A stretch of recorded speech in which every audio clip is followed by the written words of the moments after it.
Welcome to this presentation of Dvořák's Rusalka, presented in collaboration with Missouri Southern State University and our Czech theme semester and Heartland Opera Theater. I'm Diana Allan, Associate Professor of Voice here at Missouri Southern, and I'll introduce our performers in just a moment.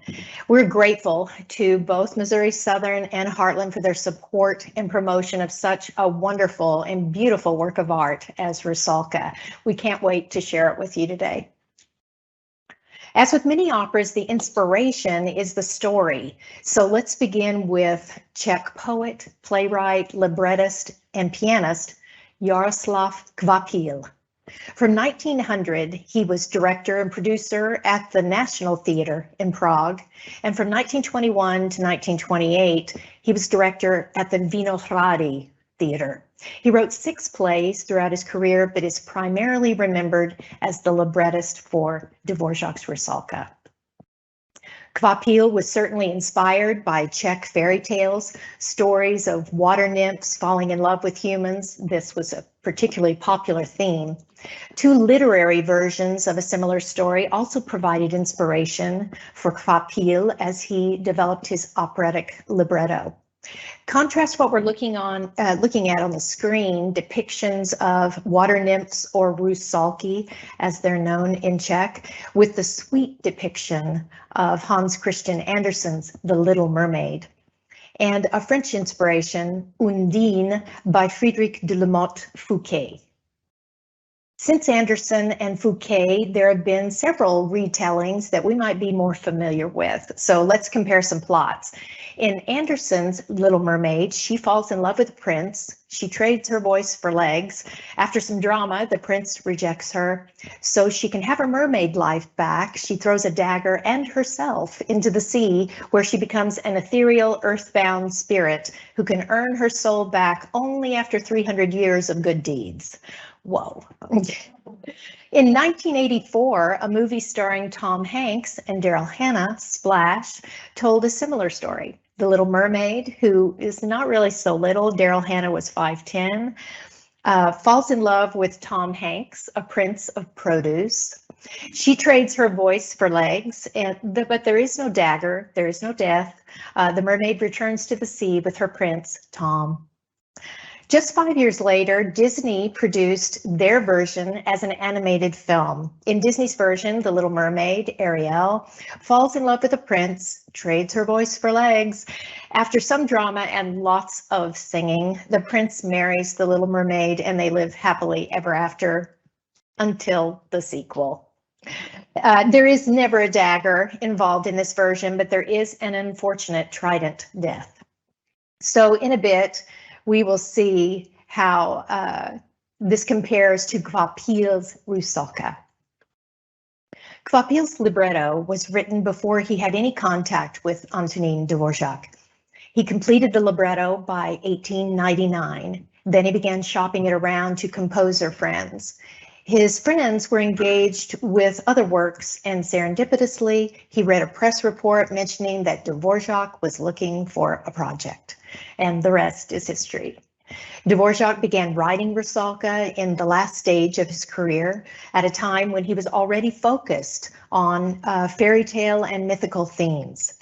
This fairy tale about a water nymph who pays dearly for her chance to love a human struck a chord in Dvořák. Work on the opera took only 6 months. He began writing it in April 1900, and he completed the last note by November that same year. Rusalka's premiere was performed in Prague on March 31st, 1901, a few months before Dvořák's 60th birthday.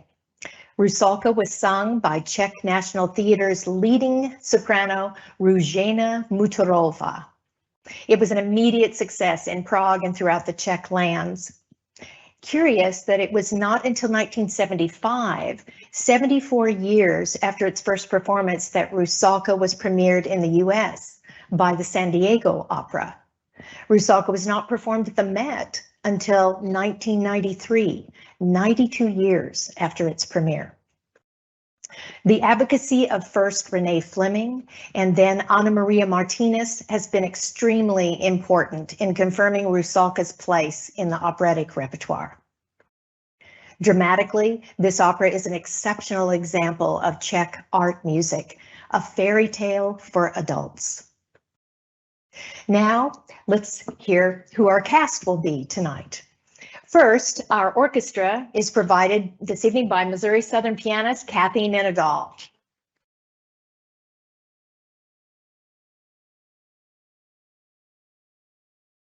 Rusalka is sung this evening by Missouri Southern's own Madison King.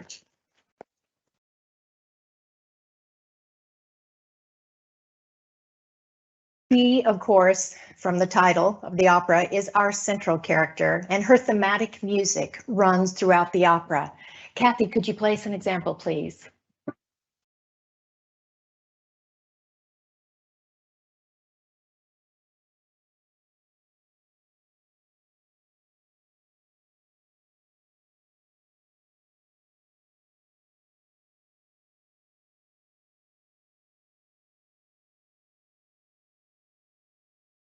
Kvapil and Dvořák chose to depict Rusalka as a peaceful water nymph.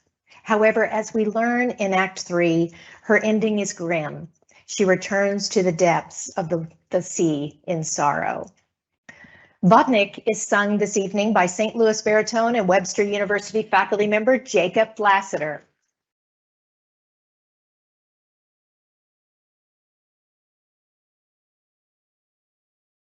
Vodnik is Rusalka's father, a water spirit. In Czech folklore, water spirits or sprites, like Vodnik, were often depicted as humanoids with toad-like features, such as gills, webbed fingers, and a greenish hue. Found riding along the river on a half-sunken log, the water sprites were generally viewed as elderly old men, in stark contrast to the youthful feminine Rusalki. In Dvořák's Rusalka, our water spirit, Vodnik, acts as Rusalka's conscience for much of the opera, offering words of caution. He warns Rusalka against dealing with Ježí Baba. Unfortunately for Rusalka, the water sprite is proven right, leading to the prince's betrayal and her own downfall. Our Ježí Baba this evening will be sung by Tulsa Opera Philstrup resident artist Maddie Breedlove.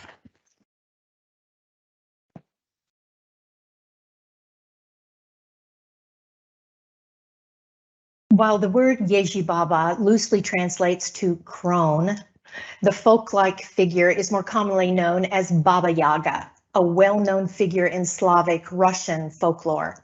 Although she's usually the villain in any piece that she appears in, she's often understood as more of a trickster character.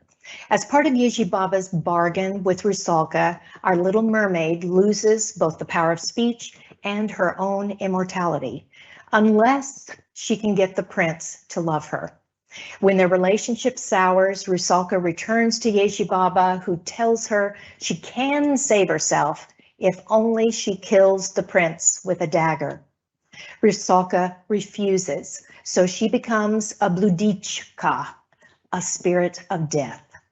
When the prince returns, her kiss is what redeems, but also kills him.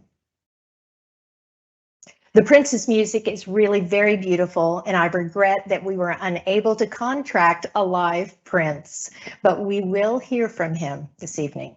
In Rusalka, the prince gets a chance to be the romantic hero at the end of the first act, but things quickly devolve.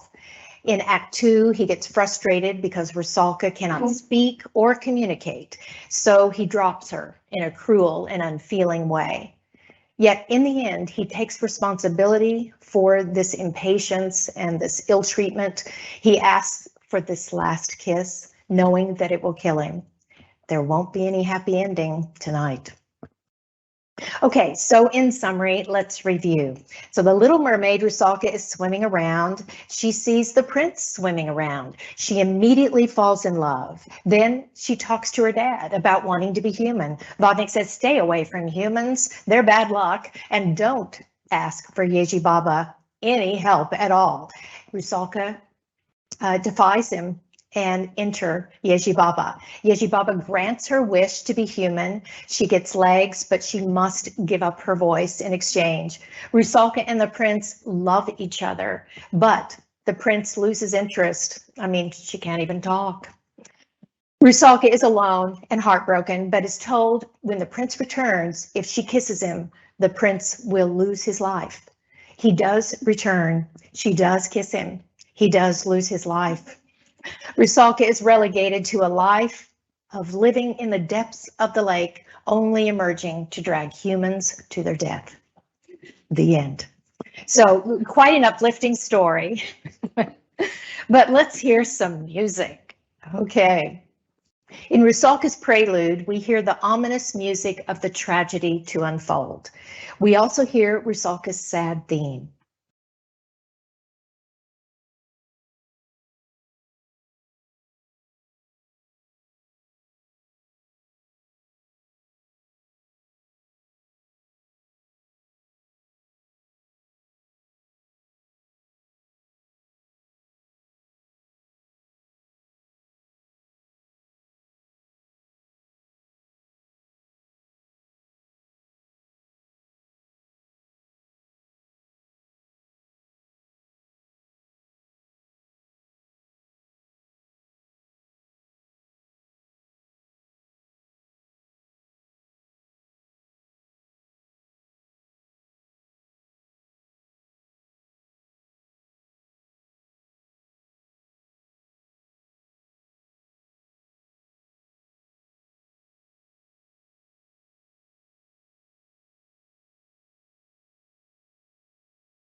Rusalka has seen the prince and fallen in love. Her father has discouraged her from pursuing him. So she sings to the moon, asking it to tell the prince she loves him.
Mieli tłuśnielitka sni, to wspominka wzbudzi. Jesiczko, Jezusi, Jezusi, Jezusi.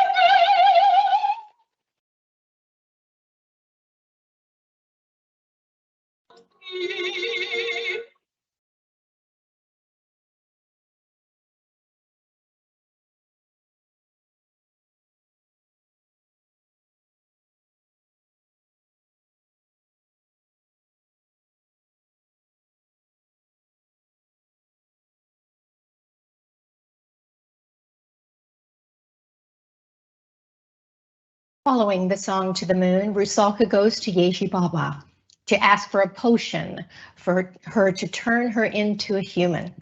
In order to be granted this, Rusalka must give up her voice, but if Rusalka fails to win the prince's love, they will both be cursed. We will hear Yeji Baba's repeated incantation, Churi Muri Fuk, roughly translated as abracadabra.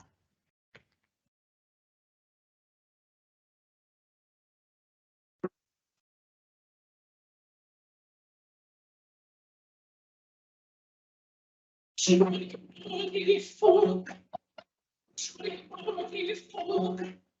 Vina Aros Rut.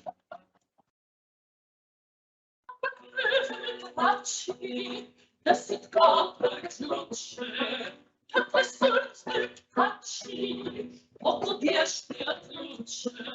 Skocz mój murko, skocz, ale godny skocz, skocz. Ale godny poskocz.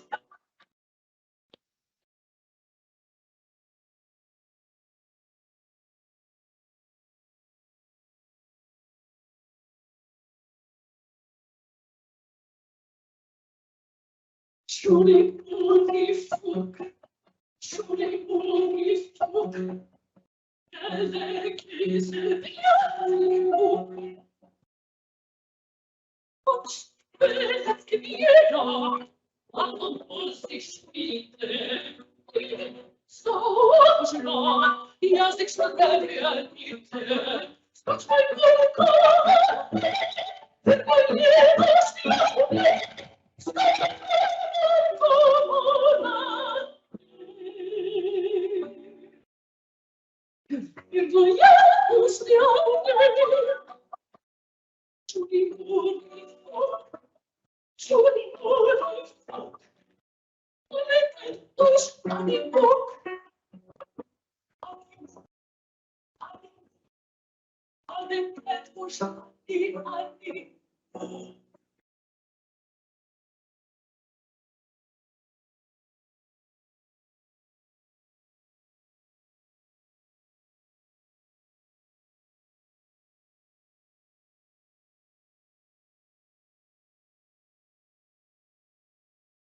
Later in Act 1, when Rusalka mysteriously appears before the prince, his passion for her is instantaneous.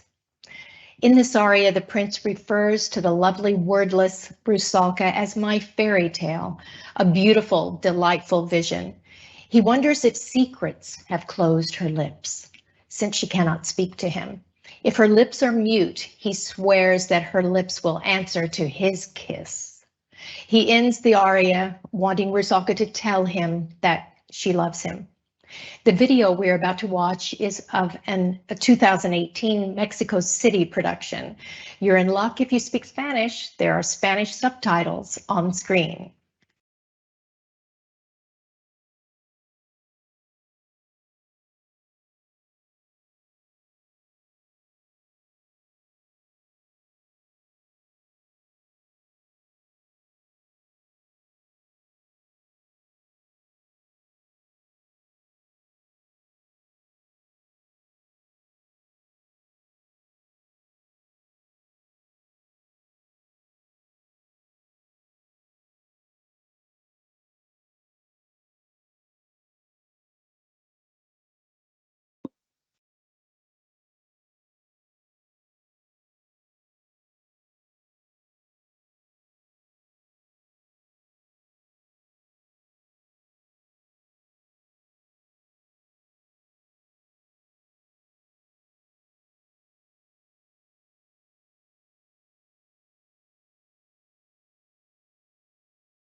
The prince is intrigued, but puzzled as to why Rusalka doesn't speak. This ends Act 1.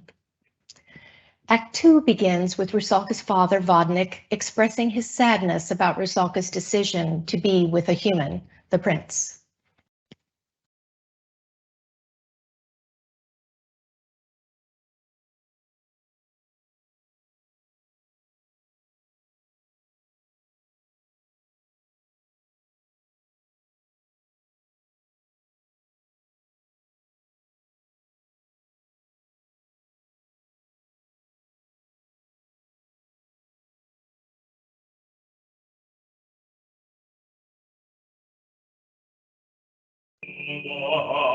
Rusalko bleda.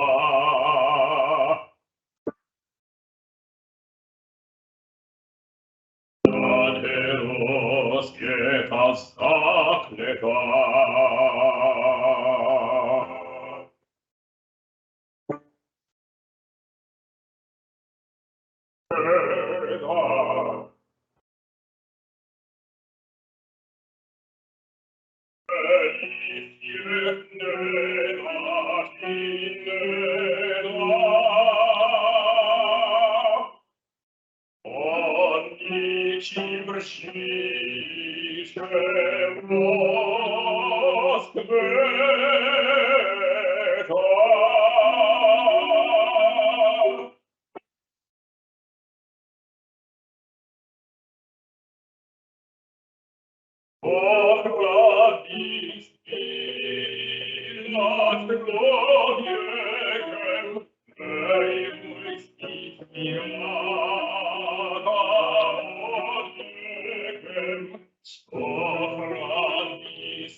Further in Act 2, things start to fall apart for Rusalka and the prince. When the prince becomes confused because she seems cold and cannot speak, Rusalka runs to her father in this duet. Rusalka is afraid that she has made a mistake and fears that the prince will reject her. She regains her voice, which is great for the opera. She tells her father of this fear, and he tries to console her.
In Act 3, the prince, desperate and half crazy with remorse, comes looking for Rusalka and calling out for her to return to him.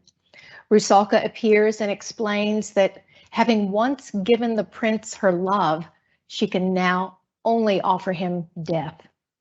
The prince accepts his fate. She kisses him and he dies in her arms. Rusalka asks for mercy on his soul and disappears into the water. Madison will sing Rusalka's painful disclosure to the prince, followed by a segue into an audio recording of the end of the prince's life. And now the conclusion of Rusalka.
We have heard the prince's dying words. Then Rusalka sings her last request, her wish for God to pardon the prince for his ill treatment of her. She is for eternity in limbo, neither nymph nor human. Rusalka takes responsibility for her choices, and always, even in such pain, she stands for love. Thank you for joining us tonight. Let's thank our cast.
Appreciate it.